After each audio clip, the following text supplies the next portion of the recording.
Olá, você já trabalhou no navio estrangeiro? E por acaso, trabalhando no navio estrangeiro, já aconteceu com você de você falar uma coisa, achando que essa coisa está certa, de acordo com o inglês que você conhece, e de repente, lá dentro do navio, o significado do que você falou não tem nada a ver com o que você quis dizer?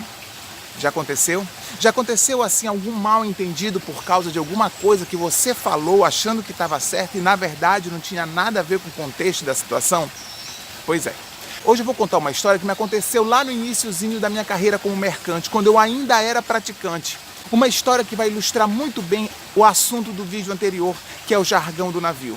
Às vezes você fala uma coisa achando que está certa porque você estudou inglês e de repente no navio o significado é totalmente diferente. Acompanhe o vídeo.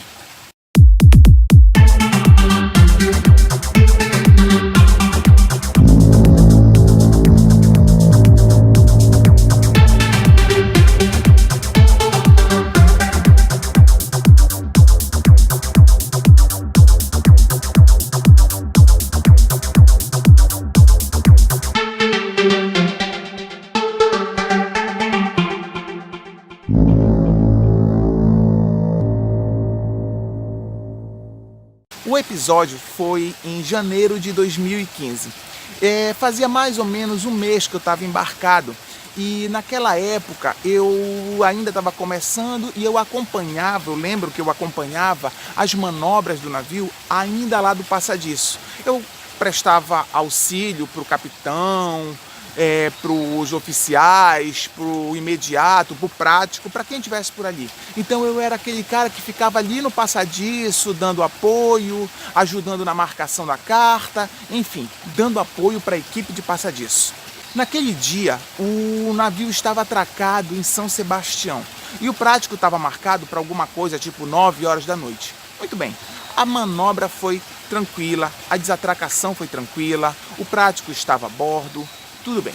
Quando chegou no final da atracação, que já estava tudo certo, eu me ofereci para escoltar o prático até a escada de Portaló, como costuma acontecer. Legal.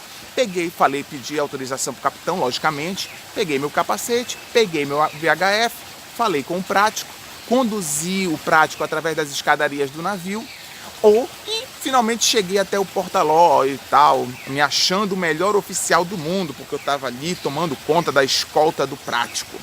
Chegando no Portaló, fiquei super atento à descida do prático, ele desceu a escada de Portaló, na sequência desceu a escada de prático, e quando ele estava já na lancha, tudo seguro, tudo certinho, então eu peguei o rádio e simplesmente reportei para o passadiço: Pilots overboard. Você viu a besteira que eu fiz? Olha o que eu falei de novo. Pilots overboard. Naquele momento foi um Deus nos acuda no navio todo. O passadiço deu um grito com o contramestre. A praça de máquinas deu um grito com o passadiço. Eu pude escutar no VHF, o navio que estava passando do lado também ligou para o nosso passadiço. Eu acho que eles estavam no mesmo canal. Então ele gritou com o nosso passadiço, oferecendo ajuda para qualquer emergência. Tá? Então eu fiquei escutando todo aquele barulho no VHF sem entender absolutamente nada do que estava acontecendo. E eu estava seguindo a minha vida normalmente, já tinha deixado o prático lá e estava simplesmente seguindo. O contramestre correu para a borda do navio e já foi com a lanterna olhando para ver se encontrava alguma coisa anormal. E eu simplesmente não entendia nada do que estava acontecendo. Eu só fui entender exatamente o que tinha acontecido quando o contramestre filipino veio falar comigo.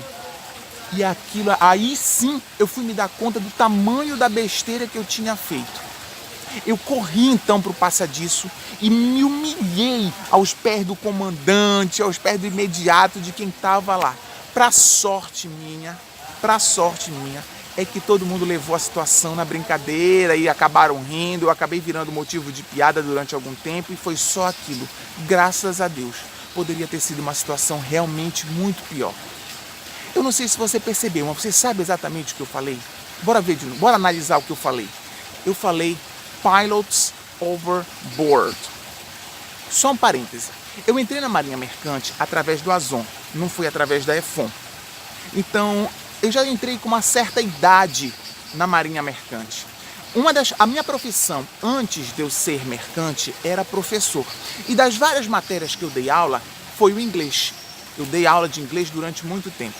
Então assim, na minha cabecinha de professor de inglês, quando você fala over, a preposição over quer dizer, traduzido ao pé da letra, quer dizer acima.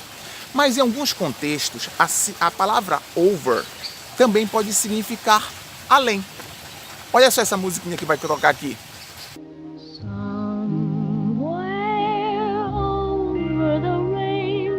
Sacou? Em algum lugar além do arco-íris. Olha essa outra música aqui.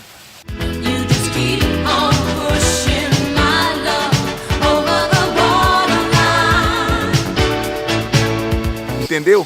Você continua forçando o meu amor além da fronteira. Entendeu? Então, na minha cabecinha de professor de inglês, over, naquele contexto, poderia muito bem significar além, para fora. Ou seja, se o prático saiu do navio, se o prático saiu da borda do navio, automaticamente é over, pode ser muito bem overboard.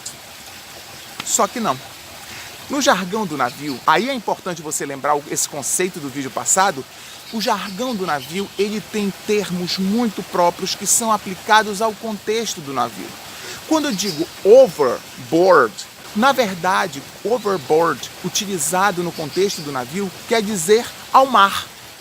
Então, quando eu digo pilots overboard, quer dizer prático ao mar. Aí tudo começou a fazer sentido na minha cabeça. Naquela hora que o contramestre correu para a borda do navio com a lanterna para procurar o que estava acontecendo, na verdade o que ele estava procurando ali era o corpo do prático que eu tinha acabado de matar afogado. Deu para entender? Então eu acabei de matar o prático. Quando eu falei pilots overboard, na verdade eu matei o prático afogado, eu joguei o prático no mar. Então era daí que tinha vindo todo aquele transtorno, toda aquela turbulência, tudo aquilo. E naquele momento eu não entendia nada. Entendeu? Então, eu poderia ter falado qualquer outra coisa naquele momento. Eu poderia ter dito, por exemplo, pilot away. Eu poderia ter dito pilots in the boat. Eu poderia ter dito pilots gone. Eu poderia ter dito pilot off. Eu poderia ter dito qualquer outra coisa, mas eu nunca podia ter dito pilots overboard. Porque simplesmente naquele momento eu matei o prático afogado. Eu joguei o prático no mar e matei o prático afogado. Ao longo da minha praticagem, essa não foi a única ocasião que eu ouvi e expressei alguma coisa errada. Esse, infelizmente, meus amigos, não foi o único transtorno que eu causei por causa do jargão do navio. Muitas outras ocasiões, ordens que eu recebi e não executei corretamente, puxões de orelha diversos que eu levei por causa de não compreender um ou outro termo, as pessoas falando comigo, meus superiores falando comigo e eu sem entender nada. Às vezes, autoridades lá da empresa, lá de Singapura, vinham para o navio e eu simplesmente me fazia de entendido, mas na verdade não estava entendendo nada. Em várias outras ocasiões eu me vi em apuros por não estar habituado com o jargão do navio, apesar de eu considerar que o meu nível de inglês era suficientemente alto para o contexto aqui de fora, mas jamais para o contexto do navio. Então, esse vídeo de hoje, ele reforça a importância de você conhecer e se manter familiarizado com o jargão do navio. Jargão do navio é aquele vocabulário mínimo que se usa nas operações do navio. É aquele vocabulário do dia a dia do navio, sem o qual você nunca vai executar com perfeição as suas atribuições. Então eu quero chamar a sua atenção para isso. Aqui no canal, com frequência, nós vamos chamar a sua atenção para termos que são utilizados no jargão do navio. Você também encontra algum suporte nos nossos e-books, nos nossos seminários, nas nossas palestras online, nos nossos cursos. Continua acompanhando a gente e fica de olho na nossa programação, porque nós sempre vamos estar trazendo alguma coisa nova aqui para você. Legal? Então, desejo a você, como sempre, boas operações, boa navegação e, já sabe, Stand By Channel 16.